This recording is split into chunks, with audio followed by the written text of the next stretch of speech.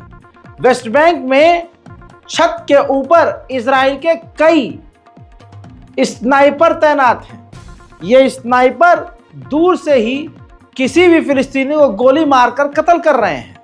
यानी West Bank का भी हाल अब गाज़ा जैसा हो रहा है। उधर नॉर्थर्न और साउथर्न गाज़ा दोनों इलाकों में इंटरनेट, वाईफाई, तमाम चीज़ें डिस्टर्ब हो चुकी हैं, बंद हो चुकी हैं।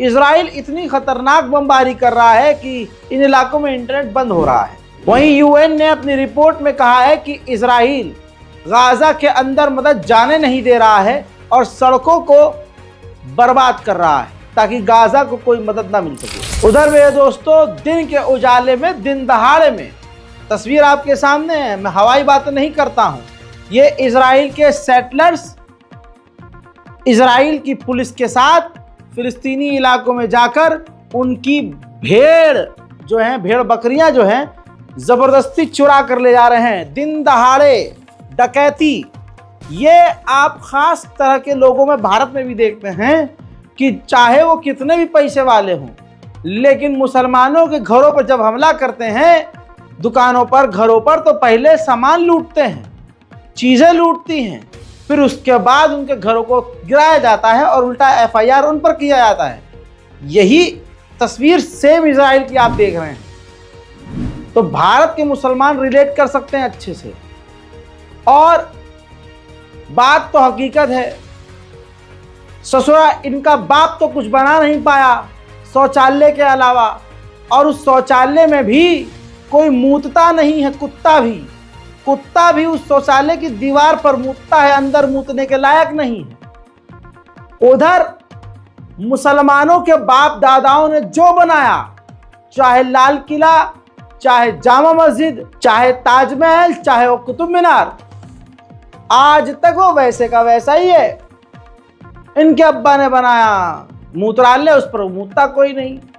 हमारे बाप दादा ने जो बनाया उसको ये नोच चुके हैं, अपनी तरफ ले रहे हैं। हमारी मस्जिदों को अपना कर रहे हैं कि यहाँ फलाना था, यहाँ धमाका चीज़ थी, इसको ऊपर फलानी चीज़ बनाई गई है। तो ये वो ही करते हैं जिनको पता है कि हमारे बाप दादाओं ने कुछ नहीं किया, ना हमने जो बनाया है नकली बाप ये भी हमारे लिए कुछ नहीं कर रहा, तो फिर दूसरे की ज़मीन पर नजर जाती है। सिर्फ इसीलिए वक्फ बोर्ड के कानून में तब्दीली करने की भी भारत में उंगली कर दी गई है मोदी सरकार के द्वारा।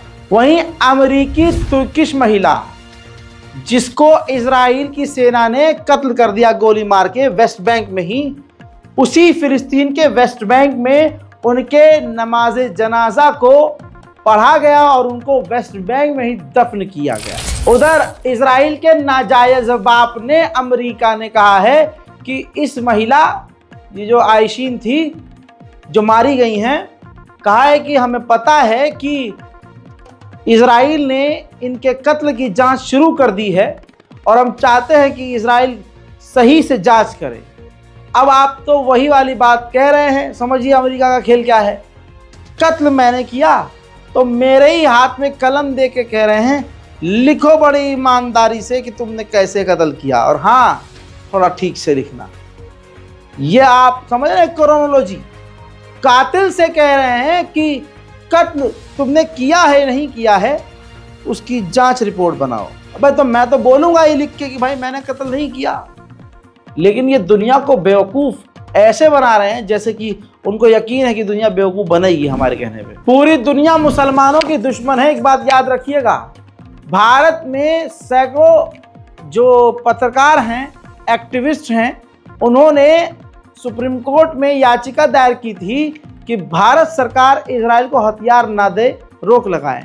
उसको सुनवाई तो छोड़िए, उस याचिका को पढ़ते ही सुप्रीम कोर्ट ने खारिज कर दिया। उधर हाल यह है कि 115 गज्जा में बच्चे इसी जंग के दौरान पैदा हुए और कुछ दिन बाद इसी जंग में मारे गए, यानी जिनकी जिंदगी और मौत जंग में ही खत्म हो गई। उधर इजराइल का मीडिया अब खुद इजराइल की गवर्नमेंट की पैंट उतार रहा है। बताऊं कि इजरायली मीडिया ने खुलासा किया कि ये 3 यहूदी इजराइल की ही बमबारी में, ये यहूदी कैदी हमास की कैद में थे और इजराइल की अपनी ही बमबारी में ये 3 कैदी मारे गए।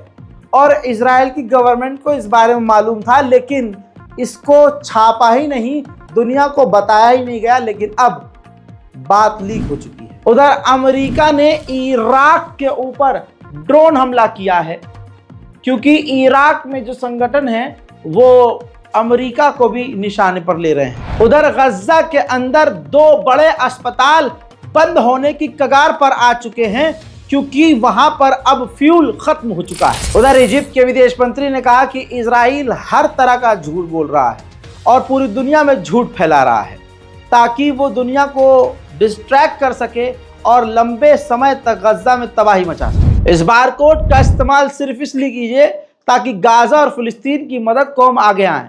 पिछले 2 दिन से ये स्कैनर, ये बारकोड काम नहीं कर रहा था, कई लोगों की कंप्लेंट है। लिहाजा अगर आप स्कैन नहीं कर पा रहे हैं तो नीचे आप बैंक अकाउंट डिटेल और IFSC कोड देख रहे हैं, आप सीधा बैंक अकाउंट में भी ट्रांसफर करके मदद कर सकते हैं। इस रिपोर्ट को शेयर कीजिए। हमारे इस चैनल रज़ाग्राफी अनस्क्रिप्टेड को सब्सक्राइब जरूर करें, ताकि आपको दुनिया की तमाम जानकारियां इस चैनल पर मिलती रहे। जय हिंद।